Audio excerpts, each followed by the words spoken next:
Hello friends, welcome to Ambika tutorial Odia.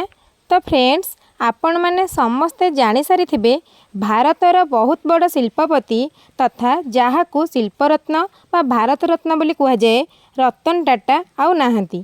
तांकर गतकाली राति रे मृत्यु हो सारी। आसंतु आमे तांको विषय रे किछि जानिबा।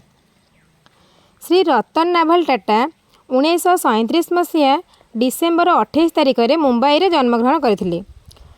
से टाटा ग्रुपर प्रतिष्ठाता जामशेदजी टाटांकर नाती अटंती।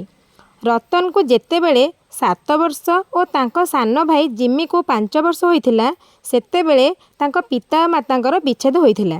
तेणु तांको बाल्य जीवन बहुत कष्टकर थिला।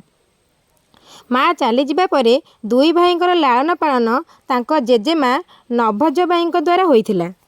रतन टाटा निजर स्कूल शिक्षा मुंबईर कैंपियन स्कूल आरंभ करी कैथेड्राल एंड जॉन कर्नन स्कूल रे समाप्त करथिले।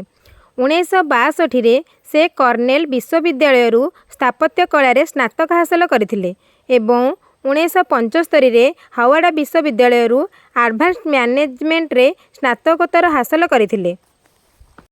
से 1991 ठारू टाटा ग्रुपर अध्यक्ष थिले। तांका जीवन काल मध्यरे से अनेक पुरस्कार रे सम्मानित होइथिले।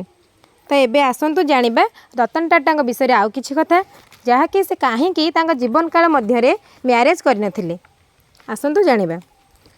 रतन टाटा तांकर गोटे इंटरव्यू रे कहिथिले जे से जेतेबेले युवक अवस्था थिले से अमेरिकार जनक भल पाई बसथिले जहाँको नाम थिला लॉस एंजेल्स और से तांको विवाह करबा पई मध्य कहिथिले आउ कहिथिले जे जदि मु केबे मैरेज करे केवल तुमको ही मैरेज करिवि। और सही टाइम रे कौन है ना जो रतन टाटांकर ग्रांड मदर थिले तांकर देह खराब है। तेणु रतन टाटा को भारत आसवाक पड़ा। आउ सही टाइम रे चीन और भारत मध्य युद्ध चलता। तेणु रतन टाटा अमेरिका फेरी पारे नहीं। से भाभी जे लॉस एंजेल्स तांको देखा करने भारत आसबे और भारत में तांकर बाहागर हो किंतु भारतर जो एपरी युद्ध भारत और चीन मध्य जो युद्ध होता से लॉस एंजेल्स को पेरेंट्स आउ राजी हेले नहीं तांको अमेरिकार आउ जन सहित विवाह करदे। तो सही दिन ठारू रतन टाटा आउ केबे मैरेज करना।